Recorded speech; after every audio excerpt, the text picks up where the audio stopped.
Credit card rewards are one of those things everyone loves until tax season shows up, and suddenly the question becomes, are these rewards taxable or not?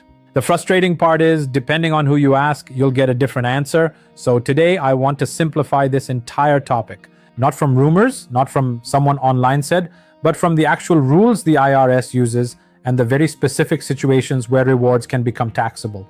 And while we're talking about credit cards, I'm also going to address 2 bookkeeping mistakes that cost business owners time, money, and unnecessary stress, especially if you're juggling multiple business cards or giving your team unlimited access to them.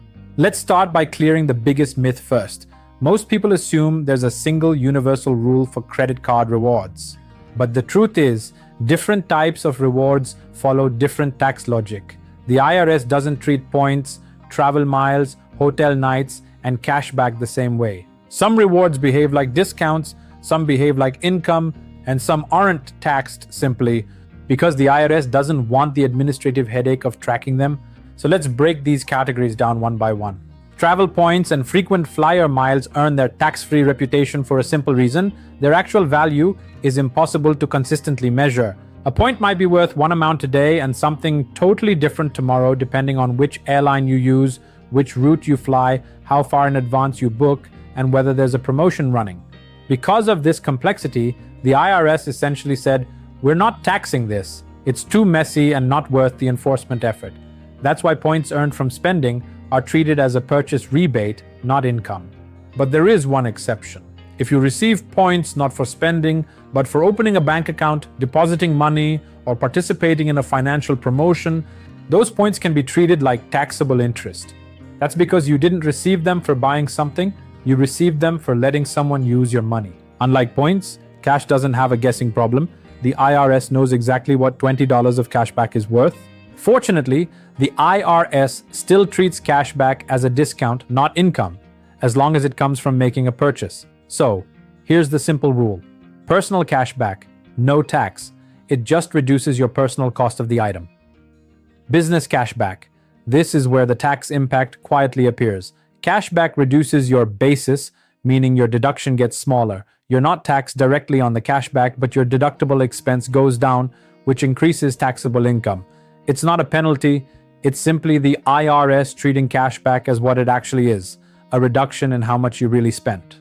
There's a case where taxpayers earned huge amounts of cashback by running money in circles through gift cards and money orders, and they won in court. Many people use this case as proof that cashback is never taxable.